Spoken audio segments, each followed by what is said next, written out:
और अब खबर तफसील से। साबिक मरकजी वज़ीर खजाना अरुण जेटली की तबीयत में बेहतरी नहीं आ रही है। उनकी हालत इंतहाई नाजुक बताई जा रही है। अरुण जेटली एम्स के आईसीयू में दाखिल थे, लेकिन मजीद अलालत के सबब इन्हें वेंटिलेटर पर मुंतकिल कर दिया गया है। सियासी लीडर और पार्टी कारकुनान के एम्स में आमदोरफ्त का सिलसिला लगातार जारी है।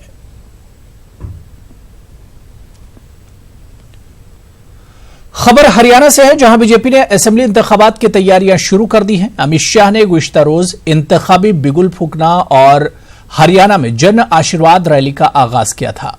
बस में सवार होकर वज़ीर आला मनोहर लाल खट्टर सभी असेंबली हलकों का दौरा करेंगे।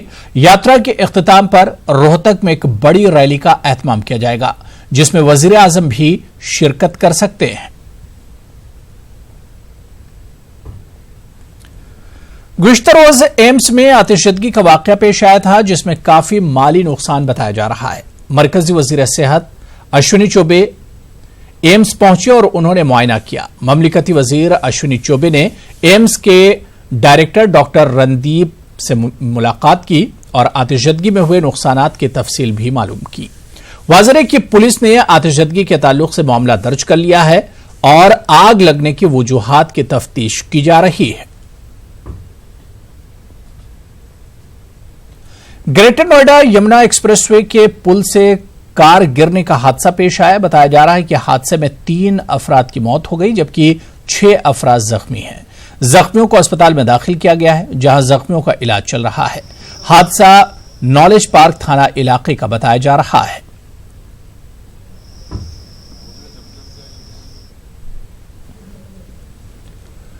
वज़ीर आज़म नरेंद्र मोदी अपने 2 रोजा दौरे पर भूटान पहुंचे। वज़ीर आज़म ने दौरे के पहले दिन मुख्तलिफ मंसूबों का इफ्तिताह किया और दूसरे रोज यानी आज वज़ीर आज़म मोदी ने रॉयल यूनिवर्सिटी ऑफ भूटान में तलबा से खिताब किया। वज़ीर आज़म ने हिंदुस्तान और भूटान के ताल्लुकात पर गुफ्तगू की। उन्होंने कहा कि भूटान हिंदुस्तानियों के दिल में रहता है, क्योंकि हिंदुस्तान और भूटान की तहजीब व सकाफत मुश्तरक है, जिसकी वजह से भूटान और हिंदुस्तान में काफी रग़बत देखी जाती है। उन्होंने हिंदुस्तान की हुसूलियाबियों का भी इस मौके पर तज़किरा किया। I once again received their guidance for the India-Bhutan relationship, which has always benefited from their close and personal attention. Now today, I am here with the future of Bhutan. I can see the dynamism and feel the energy. I am confident that this will shape the future of this great nation and its citizens. Whether I look at Bhutan's past, present, or future, the common and constant traits are deep spirituality and youthful vigor. These are also the strengths of our bilateral relationship. Friends, it is natural that the people of Bhutan and India experience great attachment to each other. After all, we are close not just due to our geography. Our history, culture, and spiritual traditions have created unique and deep bonds between our people and nations. India is fortunate to be the land where Prince Siddhartha became Gautam Buddha,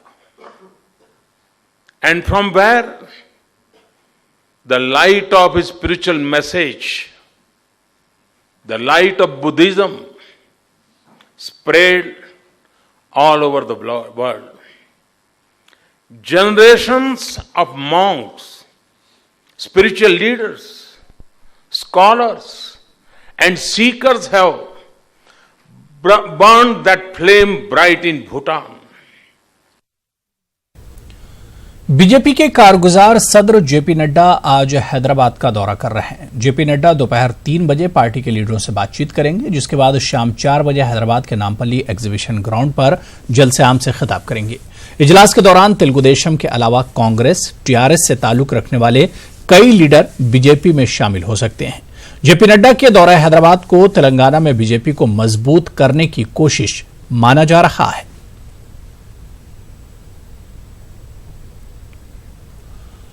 Uttar Pradesh काबीना में जल्द ही फेरबदल हो सकता है। योगी की काबीना में कुछ नए चेहरों को शामिल किया जा सकता है। कल शाम योगी आदित्यनाथ ने गवर्नर आनंदीबेन पटेल से मुलाकात की। दोनों के दरमियान तकरीबन आधे घंटे मुलाकात हुई। इस मुलाकात के बाद 20 अगस्त तक काबीना में तौसी और रद्दोबदल की अटकलें लगाई जा रही हैं। काबीना में कुछ नए चेहरों को जगह मिल सकती है तो कुछ की छुट्टी भी मुमकिन है।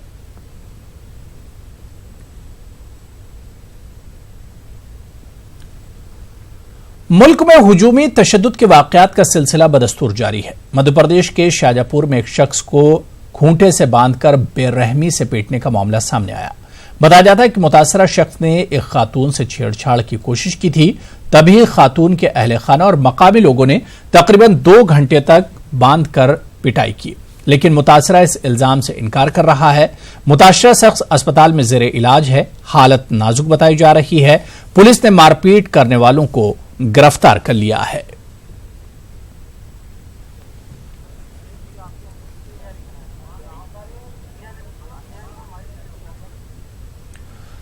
पंद्रह अगस्त को वज़ीर-ए-आज़म मोदी ने लाल किले की फसील से मुल्क में बढ़ती आबादी पर फिक्र का इजहार किया था, जिसके बाद मुल्क में बढ़ती आबादी के ताल्लुक से बातें होने लगी हैं और इस पर जुल्म के इसे मजहब के आईने से देखा जाने लगा है।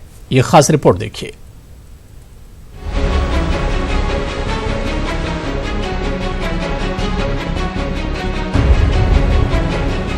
मुल्क की बढ़ती आबादी एक लम्हे फिक्रिया है।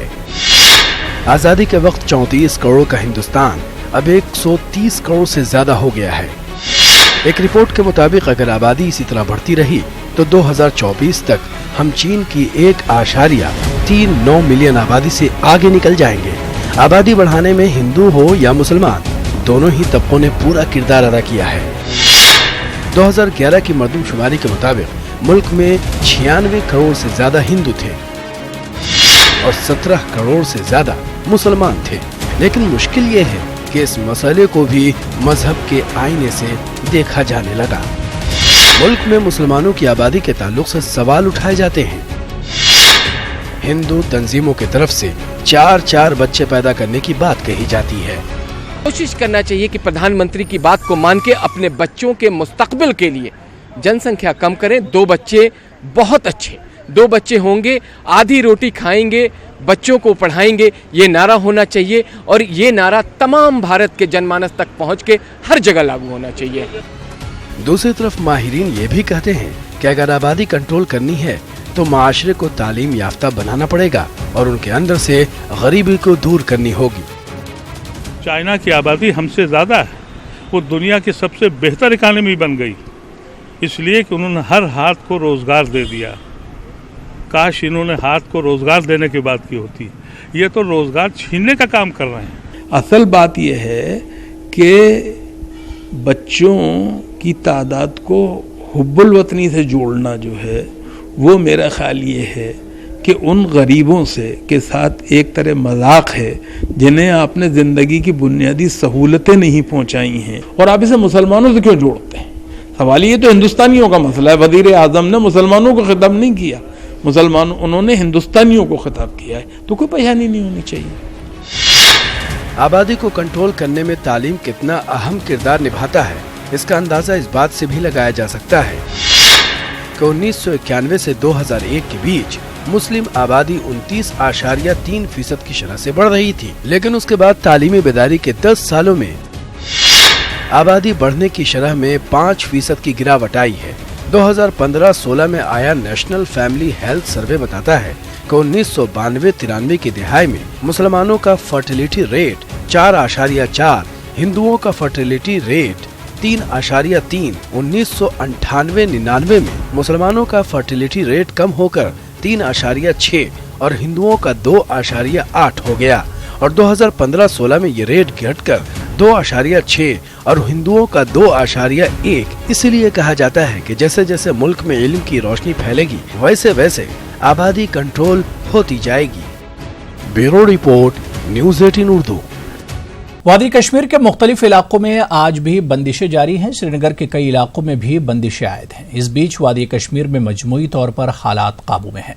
वादी के कई इलाकों में पाबंदियों में नरमी भी बरती गई है। गुज़िश्ता रात श्रीनगर के चंद एक मकामात पर एहतजाज और पथराव के चंद हल्के वाकयात की इत्तलात मिली हैं।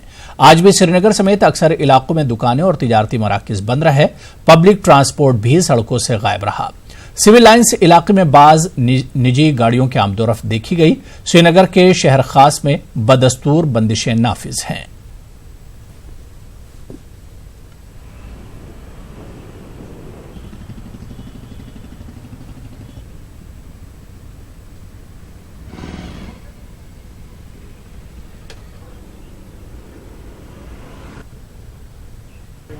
श्रीनगर के कई इलाकों में आज भी बंदिशें नाफिज है और अभी हम हैं श्रीनगर के राजबाग इलाके में। यहाँ पे आप देख सकते हैं कि यहाँ पे जो हिफाजत अमले की तैनाती है वो कर दी गई है और जगह जगह पे जो इस तरह के मंजर देखने को मिल रहे हैं और जो बंदिश है वो खड़ी कर दी गई। अगर हम श्रीनगर के पुराने शहर की बात करें तो वहाँ पे खारदार तार लगातार बिछाई गई है और वहाँ लोगों के नकल हमल पे पाबंदियाँ आयद है। और श्रीनगर के सिविल लाइन एरियाज़ की बात करें तो यहाँ पे भी जो बैरिकेडिंग की गई है, ताहम लोगों की जो आवाजाही है उस पर कोई रोक नहीं है। और श्रीनगर के कई इलाकों में इस तरह का मंजर फिर से दिखने को मिल रहा है। वो प्राइवेट ट्रांसपोर्ट की नकल हमल यहाँ लाल चौक के आसपास और बाकी इलाकों में देखने को मिली। अगर हम बात करें श्रीनगर के संडे मार्केट की, जो इस संडे भी नहीं लग पाया और ना ही पिछले हफ्ते यहाँ पे, हालांकि अरफा का दिन था और यहाँ पे हमने पास्ट में ये देखा है कि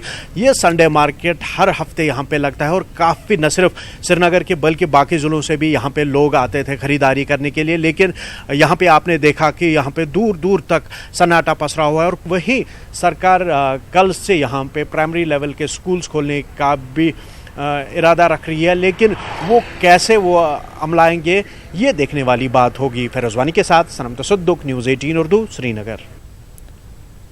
उधर 370 हटाने के बाद पट्टन, टनमर्ग और गुलमर्ग हल्के इंतखाबात में भी बंदिशें जारी हैं। ताहम टनमर्ग, मागाम, कुंजर, पट्टन, नाराबल, बीरवा और चंद दीगर इलाकों में बंदिशों में नरमी दी गई है। कई मकामात पर बंदिशें हटा ली गई हैं। सड़कों पर जगह जगह फौज, पुलिस और नीम फौजी अमला तैनात है। सड़कों पर निजी गाड़ियों की आवाजाही देखने को मिल रही है। मवासलाती निजाम के बंद होने से लोगों को मुश्किलात का सामना है। लोगों ने मागाम, टनमर्ग और पट्टन में भी लैंडलाइन फोन खोलने का मुतालबा किया है। पुलिस स्टेशन कुंजर, टनमर्ग और मागाम में हर रोज लंबी लंबी कतारों में लोग बाहर की रियासतों में अपने बच्चों और अहले खाना से फोन के जरिए राब्ता करने के लिए पहुंच रहे हैं। लोगों ने पुलिस की जानिब से फोन मुहैया रखने पर इनकी सताइश की। हालात का जायजा लिया हमारे नुमाइंदे मुनीर हुसैन हुर्रा ने। दफ़ा 370 के ख़त्म करने के बाद आज बदस्तूर जो बंदिशें हैं वो जारी है। ताहम मुख्तलिफ जगहों पर जो बंदिशें हैं उनमें नरमी की गई है और कई मकामात पर बंदिशों को हटा दिया गया है। अगर हम टंगमरग, मागाम और कुंजर और पट्टन एरिया की बात करें कि मुख्तलिफ मकामात पर जो बंदिशें हैं वो हटा दी गई है। ताहम सड़कों पर जगह जगह जो सिक्योरिटी फोर्सेज है वो तैनात है। यहाँ पर आपको दिखा सकते हैं, ये श्रीनगर बारामूला हाईवे है और यहाँ पर भी CRPF के जवान जो है वो यहाँ पे सिक्योरिटी एहलकार जो तैनात है। सड़कों पर जो है सिर्फ निजी गाड़ियाँ जो है वो देखने को मिल रही है, निजी गाड़ियों की आवाजाही देखने को मिल रही है और कारोबारी इदारे जो हैं वो सारा कुछ बंद पड़ा है। लोगों की यही डिमांड है कि इन एरियाज में भी लैंडलाइन सर्विस है उसको बहाल किया जाए।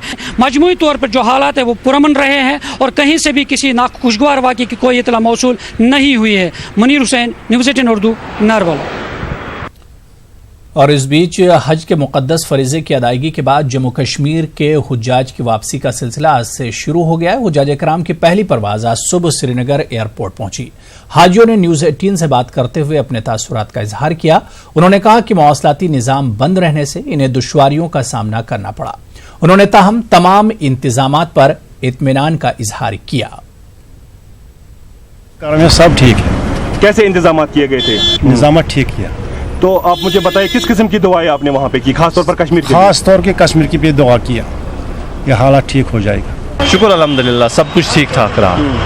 और लेकिन थोड़ी बहुत परेशानी हुई कि घर वालों के साथ टोटली बात नहीं कर पाए, बहुत ज़्यादा परेशानी हुई उससे कि ना कोई समझ आ रहा था हमें क्या करें और क्या नहीं करें, क्योंकि मेरे छोटे छोटे बच्चे हैं तो उनसे बात करने को जी चाहता था बहुत। वहाँ पे तो शुक्र अल्हम्दुलिल्लाह इंतजाम अच्छे रहे हमारे, हर एक काम बहुत अच्छी तरीके से, लेकिन दिल हमेशा फिर एक तरीके से यहाँ पे ही रहा, क्योंकि हमारे घर वालों के साथ हर एक के साथ अफेक्शन तो रहती है। 99% लोगों ने हमेशा कश्मीर के लिए ही दुआ की और हाथ उठा के मुस्तलिफा में हर एक जगह पे एक घंटे, ये नहीं कि 2 मिनट 3 मिनट के लिए, एक घंटे के लिए तकरीबन वहाँ पे दुआएं की गई। अच्छा, अल्लाह का बहुत ही करम होगा। तो कैसे इंतजाम किए गए थे? बहुत ही अच्छे इंतजाम थे, सब अच्छी तरह से था, अल्लाह ने करम किया, सब जगह हमारा सभी स्टे भी ठीक रहा, आना जाना भी, ट्रांसपोर्ट भी सब ठीक रहा हमारा। तो किस किस्म की दुआएं की गई? सब उम्मत के लिए दुआएं की गई। बेशक जो मुसीबतें मुश्किलें आती हैं हमारी सिर्फ नाफरमानियों की वजह से आती है, तो अल्लाह ताला हमको तौफीक दे फरमा बरदारी की, अतीउल्लाह अती और रसूल सल्लल्लाहु अलैहि वसल्लम की, तो हर मुश्किल हर आसानी इंशाअल्लाह अल्लाह ताला अता करेगा। अल्हम्दुलिल्लाह वक़फ़ा व सलामुन अला इबादिल्लज़ीना इस्तफ़ा। सेठा असल रूद, फर्स्ट क्लास रूद, तो अरफातस मज रूद असल, मिनहस मज रूद असल, मुज़दलिफ़ास मज रूद असल, तो तवाफ़ ज़ियारत आव करना असल पॉइंट सेठा शुक्र खुदायस कुन अल्हम्दुलिल्लाह। कश्मीर खतर क्या दुआ आव करना? कश्मीर खतर आव करना कि ये गोस अमन अमान गसुन, ये गई सारी पन्निस ट्रैकस पे यान सारी, तो इंशाअल्लाह रहमान मुमकिन छु अल्लाह ताला बोझ, तो दुआ आई सारी करना कश्मीर खतर, तिकाज़ ये सारी परेशानी हाल छ, अमि परेशानी मज कड़न खुदा ताला अस जल्दी तो जल्दी। इंतजामात क्या है? इंतजामात सेठा हाई क्लास इंतजाम, बड़ फर्स्ट क्लास इंतजामात, तो इंशाअल्लाह रहमान सोरे गो ठीक। दफा 370 हटा जाने पर मकामी लोगों को कहना है कि इससे आने वाले दिनों में इनको फायदा हासिल होगा, रोजगार के मौके बढ़ेंगे। आक्रोश है तो इसी चीज़ को लेके है कि हमें जॉब नहीं मिलेंगे, हमारी यहाँ पर ज़मीन है, इसमें क्या कहते हैं हम खेती बाड़ी करते हैं, लेकिन उनका मेरे ख्याल से तो उनका कंसेप्ट वो लिमिटेड हो रहा है, उनका ख्याल जो है वो सही नहीं है। अगर जॉब की बात करें तो यहाँ पे हमारे नई इंडस्ट्री खुलेंगे, प्राइवेट सेक्टर तो है ही नहीं यहाँ पे, तो प्राइवेट सेक्टर इंक्रीमेंट होगा। जो हटा है दफ़ा 370 जो है ये है क्या चीज़ है? फर्स्ट ऑफ ऑल अगर देखा जाए मतलब 370 जो है ये हटने से नुकसान नहीं है, फ़ायदा है इसमें, क्योंकि जो अभी यंग जनरेशन है हमारी, फर्स्ट ऑफ ऑल यहाँ पे बेरोज़गारी बहुत ज़्यादा कश्मीर में, तो जॉब वगैरह नहीं है, तो अभी मतलब यहाँ पे इंडस्ट्री बनेगी बहुत, मतलब बाहर से बहुत बड़ी कंपनियाँ आएंगी, तो उससे जो है यहाँ पे जॉब बहुत लड़कों को मिल सकती है, यंग जनरेशन को बहुत जॉब मिल सकती है। या हमारी यहाँ पे जो गवर्नमेंट थी यहाँ की स्टेट लेवल की, तो वो क्या करते थे, जो अपना MLA MLC होते थे वो अपने रिलेटिव या जान पहचान की उनको ही लगाते थे। जो यहाँ पे पढ़े लिखे एजुकेटेड यूथ थे, चाहे वो फीमेल साइड से हो मेल हो जो भी हो, तो उनको जो पढ़े लिखे थे वो नहीं पहुँच पाते थे, उनको जॉब भी नहीं मिल पाती थी, तो अनएम्प्लॉयमेंट उसकी वजह से ज़्यादा भी बढ़ गई यहाँ पे। तो अनएम्प्लॉयमेंट की वजह से यहाँ पे क्या हुआ, यूथ जैसे पत्थर वगैरह मारने पड़ गए, तो बेकारी आ गई उनके पास। मेरे ख्याल में हम आज तक हमने 5 तारीख से आज तक तो हमारे पास कुछ जुल्म नहीं हुआ सर, यहाँ नहीं आपके परिवार का नहीं, किसी के साथ नहीं है। अगर कोई मेरे सामने ये बोलेंगे कि आपके घरों के सामने या आपके गाँव में किसी का पिटाई फौज ने किया, यहाँ पुलिस ने पकड़ लिया, घरों में बंद किया, सर तो उसका जवाब मैं दे दूंगा, ये बिल्कुल झूठ है सर। बाकी सर दफ़ा 370 के बारे में आप मुझे पूछ रहे हैं, तो मैं भी करीबन 40 साल का हूँ सर। मैं 40 साल तक दफ़ा 370 में मौजूद था, मगर लेकिन मैं इसी हालात में आज भी हूँ, उस वक्त भी हूँ। सबसे पहले मुझे पता ही नहीं है दफ़ा 370 है क्या। दिल्ली में वाक़ई जवाहरलाल नेहरू यूनिवर्सिटी में एक प्रोग्राम का इनेकाद किया गया, जिसमें दिल्ली बीजेपी के सदर मनोज तिवारी, रुकन पार्लियामेंट हंसराज हंस और बीजेपी लीडर निरहुआ ने शिरकत की। मौसीकी के इस प्रोग्राम में बड़ी तादाद में तलबा ने शिरकत की। इस दौरान मीडिया से बात करते हुए हंसराज हंस ने कहा कि साबिक लीडरों की गलती आज की नस्लों को भुगतना पड़ रही है। उन्होंने कहा कि JNU का नाम तब्दील करके MNU रख देना चाहिए।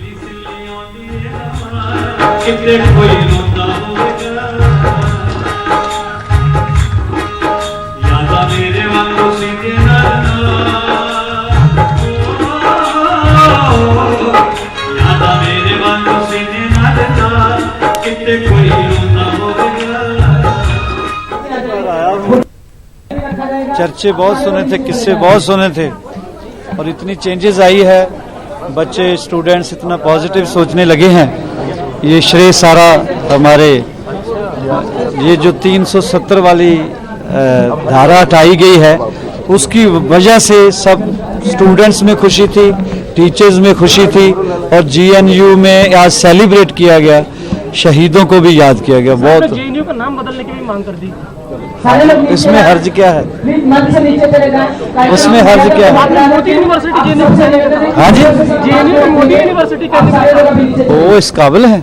जिस प्रकार का समाचार आते हैं वैसा GNU हम नहीं देख रहे हैं। यहाँ तो बहुत पॉजिटिव GNU है और जिन लोगों ने कुछ नारे लगाकर भारत तेरे टुकड़े होंगे और हर घर से क्या क्या निकलेगा, तो GNU की मूल परिभाषा वो नहीं है।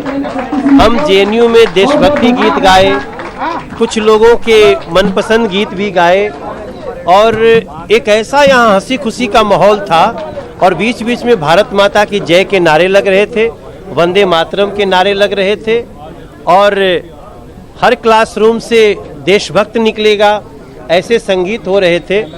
तो मैं समझता हूं कि जिन लोगों ने GNU की साख को गिराने का काम किया है उनको जवाब है ये कार्यक्रम और हम बार बार आते रहेंगे।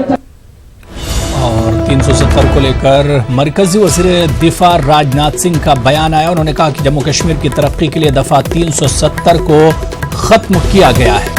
हमारा पड़ोसी आलमी बिरादरी के दरवाजों पर दस्तक दे रहा है। पड़ोसी कह रहा है कि हिंदुस्तान ने गलती की है, पाकिस्तान से बातचीत के लिए दहशतगर्दी का खात्मा जरूरी है। तो वज़ीर दाखिला राजनाथ सिंह ने राजनाथ सिंह ने बड़ा बयान दिया है 370 को लेकर। उन्होंने कहा कि जम्मू कश्मीर की तरक्की को लेकर 370 को खत्म किया गया। उधर आर्टिकल 370 की बर्खास्तगी से न सिर्फ मुल्क बल्कि जम्मू कश्मीर के लोग भी खुश हैं। मुस्लिम राष्ट्रमंच के सरबराह इंद्रेश कुमार ने यह बात कही। उन्होंने कहा कि एक मुल्क में एक ही कानून होना चाहिए। और 35A के हटने से पहला स्वतंत्रता दिवस आया जब देश एक प्रेसिडेंट, एक प्राइम मिनिस्टर, एक संविधान, एक नागरिकता और एक झंडे के नीचे आकर एकजुट खड़ा हुआ है। अभी तक तो हर स्वतंत्रता दिवस पर एक विभाजित सा भारत नजर आता था। पहली बार 72 वर्षों के बाद एकजुट एक साथ भारत नजर आया, इसलिए संपूर्ण देश इसके लिए प्रसन्न है। दूसरी बात ये स्पष्ट हो गई कि पूरा जम्मू रीजन, पूरा लद्दाख रीजन, कश्मीर घाटी के पंडित, डोगरा, सिख और शिया, गुज्जर, बकरवाल, पहाड़ी आदि लगभग कश्मीर घाटी का भी 30% से अधिक समाज बहुत अधिक प्रसन्न है। अपनी सरजमीन से बिछड़ने का दर्द क्या होता है ये कश्मीरी पंडित से बेहतर कोई नहीं जानता, लेकिन अपने घर से दूर कई शहरों में बसे ये लोग जिंदगी खुलकर जी रहे हैं। हैदराबाद में भी कुछ ऐसे ही मनाजिर देखने को मिले जब मारूफ कश्मीरी गुलकारा कैलाश मेहरा ने अपने सुर का जादू बिखरा। आप ये खास रिपोर्ट देखिए और मुझे इजाजत दीजिए। आदाब। चिनार के पत्तों से छनकर आती हवा इस बार बदली बदली सी है। जब से दफा 370 हटी है तब से वादी कश्मीर में चलती बयार ने जैसे जहलम और चिनाब की बंदिशों को मानने से इनकार कर दिया है और इस हवा से पूरी दुनिया में बसे कश्मीरी पंडितों की तरह हैदराबाद में रह रहे कश्मीरी पंडित भी झूम रहे हैं। जो हम इतने सदियों से चाह रहे थे, जो हमारे को लगता था कि हम कभी वापस नहीं जा पाएंगे, ये दायरा हटते ही, यूनियन टेरिटरी बनते ही हमारे को वो लगने लग गया कि वो सच अब सच होगा। तो उसकी जो मिट्टी की खुशबू एक है, वो खुशबू आनी शुरू हो गई है। एक जो चाह थी वापस जाने की, वो चाह बहुत ज़्यादा खतरनाक तरीके से जागरूक हुई है। तो आज हमने यहाँ पे एक ऐसा समा भी बांधने की कोशिश की कि हम अपने वो जो कश्मीरी जो मेमोरीज थे उसको हम रिवाइव करें। हम ऑलमोस्ट ट्रांस में चले गए हैं और ऐसा लग रहा है जैसे हम कश्मीर में ही इस वक्त बैठे हुए हैं, क्योंकि अब ये सब कुछ ऐसा लगने लग गया है कि यहाँ हमारे विद इन अवर रीच। अपनी मिट्टी की सौंधी खुशबू से 30 साल तक दूर रहने के दर्द को समझा जा सकता है। कहते हैं जुदाई जितनी लंबी होती है, मिलन की तड़प भी उतनी ही ज्यादा होती है और अब तो मिलन का वक्त आ गया है। इवनिंग बनाई है। अगर आप देखेंगे इसी प्रोग्राम का लिखा है ज़ूछुम ब्रह्मा गर्गस, इसका मतलब है कि my soul yearns to return my homeland, जो कि मुझे पिछले 30 साल से उससे मैं वंचित हूँ। आज मैं ये जो रिसेंटली गवर्नमेंट ऑफ इंडिया ने जो आर्टिकल हटा दिया है, इसको एबॉलिश किया है, इसका वेलकम करने के लिए भी ये हमारे को एक आनंदित उत्सव है आज कि ये मेरे उस my soul yearning for return to my homeland, उसके लिए एक पहला स्टेप है। इसके बाद मुझे सपना देखने का अभी ऐसा nobody was out of us thinking that it will happen, but by this decision by the government of India, we welcome that. There is a hope generated in all Kashmiri people all over the world. Hyderabad में कश्मीरी पंडितों ने कैलाश मेहरा साधु को बुलाया था। उन्होंने ऐसा समा बांधा कि सब ये शाम अनूठी थी, या यूं कहें कि कश्मीरी पंडितों के लिए अब हर शाम अनूठी है। एक लंबे अरसे बाद इन्हें उम्मीद की किरण नजर आई है, अपने घर वापसी की उम्मीद, अपनी सरजमी पर पहुंचने की उम्मीद। न्यूज़ 18 के लिए हैदराबाद से संजय तिवारी की रिपोर्ट।